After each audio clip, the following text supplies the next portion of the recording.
سیاسی حالات بھی آپ کے سامنے ہیں. مجھے پتہ ہے میں آپ سے کوئی سیاسی تبصرہ چاہوں گا بھی نہیں کہ آپ سیاست پر کوئی گفتگو کریں, لیکن دونوں ایک دوسرے کے ساتھ جڑے ہوئے ہیں. سیاسی استحکام کو انویسٹر بھی دیکھتا ہے, غیر ملکی انویسٹر بھی دیکھتا ہے, ٹورسٹ بھی دیکھتا ہے, فائنینشیل انسٹیٹیوشنز بھی دیکھتے ہیں. یہ پولیٹیکل سٹیبلٹی کتنی ضروری ہے, افہام و تفہیم, گیٹ ٹوگیدر, جوائنٹ ایفرٹس ہم کب دکھائیں گے, کیا اس کا بھی کوئی امپیکٹ آپ کو نظر آتا ہے؟ اگر یہ ہو جائے, تھوڑی دیر کے لیے تصور میں لے آئیں کہ میں ایک آئیڈیل سوسائٹی کی بات کر رہا ہوں سر, تھوڑی دیر کے لیے خوش ہو جائیں آپ اور میں بھی.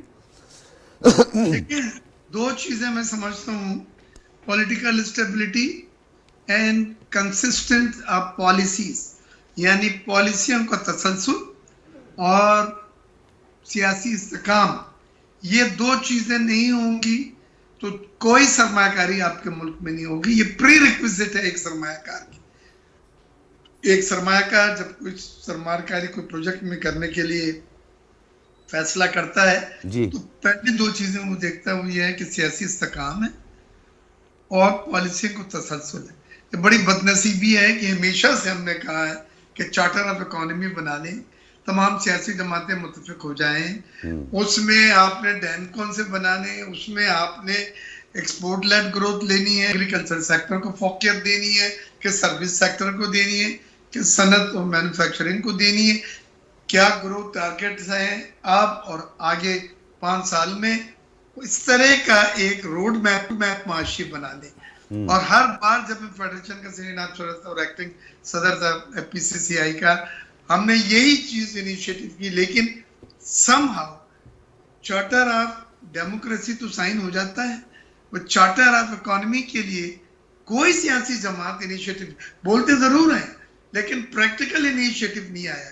میں یہ چاہوں گا کہ اب الیکشن آ رہے ہیں, وہ تمام سیاسی جماعتیں جو چارٹر آف اکانومی کے لیے متفق ہیں, وہ کرنا چاہتی ہیں, وہ اپنا مینیفیسٹو کا حصہ بنائیں اور کہیں کہ اگر ہم آئیں تو ہمارا پہلا جو ترجیحات میں ہوگا وہ ہم چارٹر آف جو ہے اکانومی کریں گے. تو یہ چیزیں بڑی ضروری ہیں. اس لیے کہ آپ کو میں ایک مثال دیتا ہوں, اس بجٹ میں مفتہ صاحب نے کہا کہ real sector in productive sector ہے, لہٰذا ہم ٹیکسز وغیرہ اس پہ لگا رہے ہیں اور ہم چاہتے ہیں یہ پیسہ صنعت کی طرف جائے. بالکل بات صحیح ہے, صنعت کاری ہوگی سر ریل اسٹیٹ کے بغیر صنعتیں کیسے چلیں گی؟ لیکن یہ یو ٹرن ہے کہ اس سے پہلے والی حکومت ریئل اسٹیٹ سیکٹر کو پیمپر کر رہی تھی, مراد دے رہی تھی, ایمنسٹی لائی اور کنسیشنز دیے. یہ حکومت نے کہا کہ جی یہ تو ڈیٹ سیکٹر ہے, پیسے سر کیا مراد دی ڈاکٹر صاحب آپ کے سامنے رہا. آج آپ سریے کی قیمت کو دیکھ لیں, سیمنٹ کی قیمت کو دیکھ لیں, مٹیریل کاسٹ کو آپ دیکھ لیں. ایک عام آدمی, ایک چھوٹا انویسٹر, ایک چھوٹا ریل اسٹیٹ ڈیولپر جو ہے وہ تو گھر بیٹھ گیا ہے. سب بیٹھ گئے ہیں. دیکھیں نئے پروجیکٹ بھی رک گئے ہیں اور جو سریے کی اور جو سیمنٹ کی قیمت لیبر بڑی ہے, اس کے بعد آپ ان پروجیکٹ کو اس پرائز میں دے ہی نہیں سکتے جس میں آپ نے بک کیے تھے. تو یہ میں کہتا ہوں کیوں ہوا ڈاکٹر سجاد, اس لیے ہوا کہ پالیسیوں کا یو ٹرن ہے. ابھی 4 سال حکومت ایک سیکٹر کو پیمپر کرتی رہی ہے, 2 مہینے میں نئی حکومت نے آنے کے بعد کہا کہ نہیں یہ تو سیکٹر ہی غلط تھا, یہ تو ڈیڈ انویسٹمنٹ ہے, پیسہ جا کے اس میں ڈیڈ ہو جاتا ہے.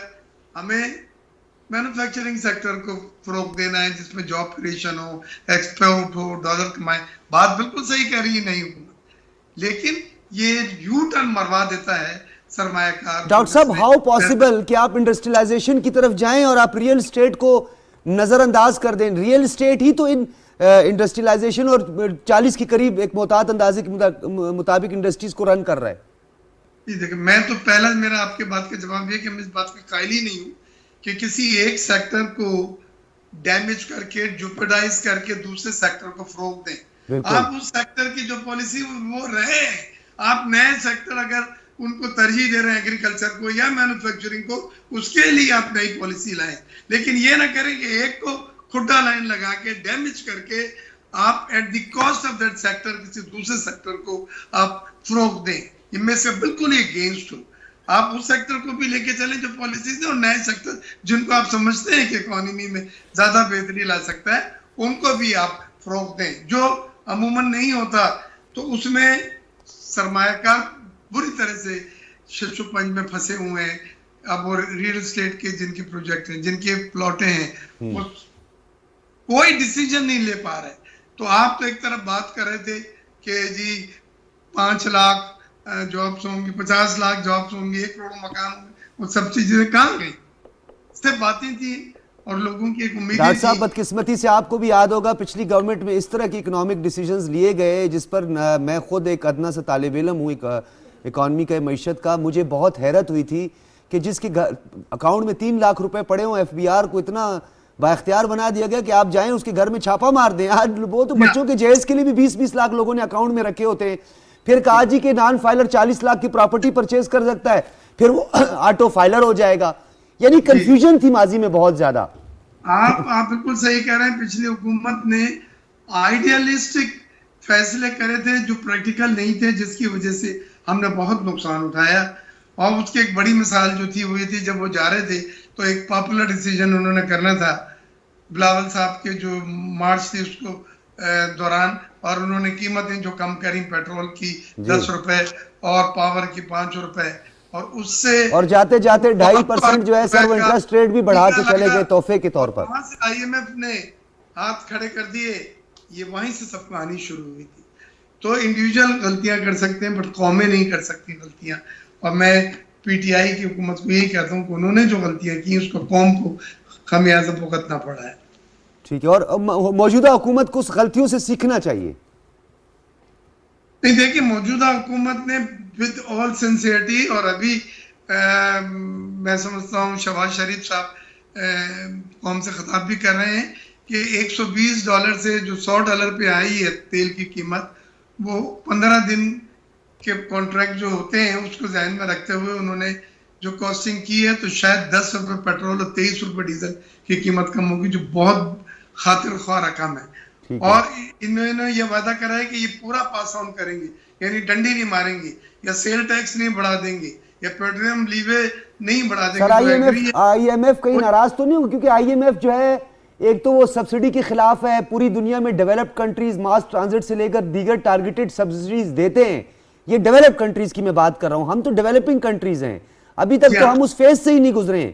تو کیا آئی ایم ایف جس طرح آج آئی ایم ایف نے ہمیں ایکسچینج ریٹ کے حوالے سے بھی تھوڑا سا اندیا دے دیا، ڈرا بھی دیا تھوڑا سا، سبسڈیز کے حوالے سے بھی آپ نے بھی کہا کہ وہ غیر ضروری سبسڈی، اور ڈاکٹر طلعت صاحب بھی یہی کہہ رہے تھے. تو ہمیں کتنا تیار رہنا ہے ان سب چیزوں کے لیے؟ دیکھیں، آئی ایم ایف نے بڑا کلیئر بات کر دی ہے، اور بڑے واضح میرے علم میں ہے کہ وہ انٹرونشن نہیں چاہتے پاک روپیز کے اوپر. وہ نہیں چاہتے کہ اگر ڈالر کی ڈیمانڈ آئے تو آپ ریزرو سے ڈالر پمپ ان کریں مارکیٹ میں اور وہ ڈیمانڈ ختم کریں تاکہ ڈالر کی ویلیو بڑھے. وہ بڑھنے نہیں دینا. وہ یہ کہتے ہیں آپ مارکیٹ میکنزم پہ، ڈیمانڈ اینڈ سپلائی پہ روپے کی قیمت چلے گی اور ڈالر کی قیمت چلے گی. اگر ڈالر کی ڈیمانڈ سرج ہو رہی ہے تو آپ کو اس کو ریڈیوس نہیں کر سکتے ڈالر اپنے ریزرو سے مارکیٹ میں پھینک کے. تو ایک یہ بڑی بات ہے. اس میں یہ ہوتا ہے کہ آپ نے اسٹیٹ بینک کی انٹرونشن الاؤ کی انہوں نے، اور نہ منسٹری آف فائنینس کی کوئی انٹرونشن ڈائریکٹلی یا انڈائریکٹلی ایکسچینج کمپنیوں کے تھرو، کہ جہاں پہ ڈالر کی ڈیمانڈ کو وہ سپریس کر سکیں، کم کر سکیں تاکہ ڈالر کی قیمت اس چیز کے بڑی مانیٹرنگ کر رہے ہیں، اور وہ نہیں کرنے دیں گے. وہ فری مارکیٹ میکنزم کی بار بار بات کر رہے ہیں، اور یہی آپ کے آئی ایم ایف کے ایگریمنٹ میں بھی ہے. اس کی آپ بس وہ دیگر ممالک کے ساتھ اور انکلوڈنگ پاکستان طارق بن زیاد والا معاملہ ہی مجھے نظر آ رہا ہے. مرزا اختیار بیگ صاحب خیر وقت ہی بتائے گا اس کا کیا ہونا ہے. ڈاکٹر صاحب میں آپ کی طرف آؤں گا. ابھی تھوڑی دیر قبل ہی بات ہو رہی تھی کہ 7,446 بلین روپیز کا جو ایک ریونیو ٹارگٹ ہے جو کہ ایف بی آر کے پھر مقدر میں ہے. ڈاکومنٹڈ اکانومی بھی نہیں ہے، نمبر آف فائلرز جو ہیں وہ بھی ہمارے اتنے نہیں ہیں، پھر ایک ٹرسٹ ڈیفیسٹ بھی ہے ایف بی آر کا کیونکہ اس طرح ریفارمز بھی نہیں لائی گئی. یہ ساروں کو ساتھ پیرلل ہم کیسے لے کے چلیں گے؟ جی شکریہ بہت بہت. اصل میں ڈاکومنٹیشن کی طرف تو پچھلی گورنمنٹ نے کافی ایفرٹس کی تھی، جس کی وجہ سے کچھ لوگ ناراض بھی ہوئے تھے، اور کافی یعنی اکاؤنٹس انڈسٹریز ہماری بیٹھ گئی تھی، پیسہ لوگوں نے بلیک منی پہ کام شروع کر دیا تھا. جب آپ ڈاکومنٹیشن اور وہ بھی زبردستی پکڑ کے کرتے ہیں، بینکوں کو اتنا پابند کر دیتے ہیں، تو ڈیفینیٹلی پھر تو ہمیں، لیکن پھر بھی ڈاکومنٹیشن ضروری ہے، کیونکہ ہمارا ٹیکس نیٹ جو ہے بڑھانے کی ضرورت ہے. ہمارا ٹیکس بیس بہت لو ہے, بہت کم لوگ یعنی 1.9 ملین لوگ جو ہے نا ٹیکس دیتے ہیں اور اس سے زیادہ ٹیکس نہیں دیتے ہیں. وہ ٹیکس نیٹ جیسے بڑھائیں گے تبھی ہم ٹیکس ریٹ کو لو کر سکتے ہیں. ابھی پاکستان میں ٹیکس ریٹ بہت ہائی ہے. ٹھیک ہے, میں ڈاکٹر صاحب اگر چاہتا ہوں میں آپ کی گفتگو کو یہیں سے جوڑوں, کیونکہ ہمیں اس کا ایک پولیٹیکل پہلو جو ہے اس پر ہم بات کرنے کے لیے شاہدہ رحمانی صاحبہ کو ہم نے مدعو کیا ہے. شاہدہ رحمانی صاحبہ بہت شکریہ. Thank you very much. Shahida Rahmani صاحبہ, آج تو ڈیفینیٹلی آپ لوگوں کا بڑا ایک ایسا دن ہے تاریخ ساز, اور سپریم کورٹ کا ایک تاریخی فیصلہ ہے. یعنی فیصلہ تو پہلے آ چکا ہے, یہ اس کا تفصیلی فیصلہ جو ہے اب وہ سامنے آیا. اس کے اقتباسات تو اس مختصر وقت میں ہم اس سب کی تفصیلات نہیں رکھ سکتے سامنے. باقاعدہ طور پہ اس میں مینشن کیا ہے کہ اگر 7 مارچ کو آپ کو یہ سائفر ملا تھا, آپ نے کوئی اس پہ قانونی ایکشن کیوں نہیں لیا؟ سازش بھی بے نقاب ہو گئی کہ کوئی سازش بھی نہیں ہوئی ہے. اور پھر اس کے ساتھ ساتھ جو پروسیڈنگ تھی اس وقت پارلیمنٹ کی, جو پورا ایوان کا معاملہ تھا, اس میں باقاعدہ طور پر یہ مینشن ہے کہ یہ کانسٹیٹیوشن کی وائلیشن ہوئی ہے اور آئین شکنی ہوئی ہے. اور کچھ وزراء کا یہ بھی خیال ہے, انکلوڈنگ نائب صدر پی M L N Maryam Nawaz, کہ یہ آرٹیکل 6 کا مقدمہ اس پہ چلنا چاہیے. تو definitely you are the part of cabinet Pakistan peoples party, کیا موقف ہے آپ کا؟ دیکھیے میں سمجھتی ہوں کہ بہت ہی تاریخ ساز فیصلہ آیا ہے اس وقت جو سپریم کورٹ نے یہ ڈیسیجن فیصلہ جاری کیا ہے. اور اس میں وہ لوگ جس طرح عمران خان صاحب ڈے فرسٹ سے یہ کہہ رہے تھے جب ووٹ آف نو کانفیڈنس پیش ہوا, اور اس کے بعد انہوں نے بجائے اس کے کہ اپنے ممبرس کو پورا کرتے, انہوں نے ایک الزام لگایا. سپریم کورٹ نے اسے بھی کلیئر کر دیا کہ کوئی بھی بیرونی سازش نہیں تھی. نمبر 2 یہ کہ جس طریقے سے وائلیٹ کیا گیا آئین کو, اور صاف سپریم کورٹ نے اپنے ججمنٹ میں لکھا کہ فراڈ کیا گیا آئین کے ساتھ, اور اس کے مرتکب جو ہے پریزیڈنٹ جو ابھی موجودہ صدر ہیں, اور اس کے ساتھ عمران خان صاحب, اور ان کے ساتھ وزیر قانون, ڈپٹی اسپیکر, یہ سب اس کے مرتکب ہیں. اور بالکل ان کے اوپر آرٹیکل 6 لگتا ہے. کوئی بھی قانون سے, آئین سے بالا تر نہیں ہے.